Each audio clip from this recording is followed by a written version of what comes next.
ಈ ಹಿಂದೆ ನಮ್ಮ ತಂದೆಯವರು ಬಾಳಿಕೊಂಡು ಬಂದವರು. ಅವರು ಅಳಿದ ಬಳಿಕ ಈ ಮಾಣಿಕ್ಯಪುರ ಹಾಗೂ ಶರಪಂಚ ಪೀಠವನ್ನೇ ಏರಿಕೊಂಡು ಬಂದವನಿದ್ದೇನೆ. ನನ್ನನ್ನು ಎಲ್ಲರೂ ಧರ್ಮಾತ್ಮ ಎನ್ನುವುದಾಗಿ ಕೊಂಡಾಡ್ತಾರೆ. ಬ್ರಾಹ್ಮಿ ಮುಹೂರ್ತದಲ್ಲಿ ಎದ್ದು ನಿತ್ಯ ಕರ್ಮಾದಿಗಳನ್ನು ಪೂರೈಸಿ ಸಮಯಕ್ಕೆ ಸರಿಯಾಗಿ ಓಲಗ ಕೊಡುವುದು ನನ್ನ ಕರ್ತವ್ಯ. ಇವತ್ತು ಕೂಡ ಓಲಗದ ಚಾವಡಿಯನ್ನ ಪ್ರವೇಶ ಮಾಡಿದಾಗ ಬಹಳ ಸಂತೋಷ ಆಗ್ತದೆ ಸ್ವಾಮಿ. ಮಾಣಿಕ್ಯಪುರದ ಪ್ರಜೆಗಳೆಲ್ಲ ಎದ್ದು ನಿಂತು ಜಯಘೋಷ ಮಂತ್ರಘೋಷವನ್ನ ಹಾಕುತ್ತಾ ಇದ್ದಾರೆ. ಧರ್ಮಾತ್ಮ ಮಹಾರಾಜರಿಗೆ ಶುಭವಾಗಲಿ, ಜಯವಾಗಲಿ ಎನ್ನುವುದಾಗಿ. ಇದನ್ನೆಲ್ಲ ಕೇಳುವಾಗ ನೋಡುವಾಗ ಮನಸ್ಸಿಗೇನೋ ಆನಂದ ಆಗ್ತಾ ಇದೆ.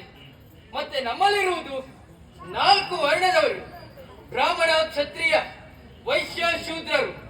ಅವರು ಮಾಡಬೇಕಾದಂತ ಕರ್ತವ್ಯವನ್ನು ನಿಷ್ಠೆಯಿಂದ ಮಾಡಿಕೊಂಡು ಬಂದಿದ್ದಾರೆ. ಪ್ರಜೆಗಳ ಬೆವರು ಬಿದ್ದಲ್ಲಿ ರಾಜನಾದವನು ರಕ್ತವನ್ನೇ ಸೂಸಬೇಕಂತೆ. ಆ ಕಾರ್ಯದತ್ತ ನಾನು ಮುಂದಾದವನೇನೋ ಹೌದು. ಮತ್ತೆ ರಾಜಕೀಯ ವಿಚಾರದ ಬಗ್ಗೆ ಹೇಳುವುದಾದ್ರೆ ನಮ್ಮಲ್ಲಿ ರಾಜಕೀಯ ಸಮಸ್ಯೆ ಇಲ್ಲ ಸ್ವಾಮಿ. ರಾಜಕೀಯ ಮಾಡುವವರಿಲ್ಲ. ಯಾಕಂತ ಹೇಳಿದ್ರೆ ನಮ್ಮ ಆಡಳಿತ ಅಂತ ಹೇಳಿದ್ರೆ ಹಾಗೆ ಉಂಟು. ಇನ್ನೊಬ್ಬರಿಗೆ ಅನ್ಯಾಯವನ್ನ ಮಾಡುವವರಲ್ಲ, ಇನ್ನೊಬ್ಬರಿಗೆ ಒಳ್ಳೆಯದನ್ನ ಮಾಡುವವರು. ಈ ರಾಜನಾದವನು ಯಾವ ಮಾರ್ಗದಲ್ಲಿ ನಡೆದುಕೊಂಡು ಹೋಗ್ಬೇಕೆನ್ನುವುದಾಗಿ ಹೇಳಿಕೊಡ್ತಾನೋ ಅದೇ ಮಾರ್ಗವಾಗಿ ನಡೆದುಕೊಂಡು ಬಂದವರು ನಮ್ಮ ಪ್ರಜೆಗಳು.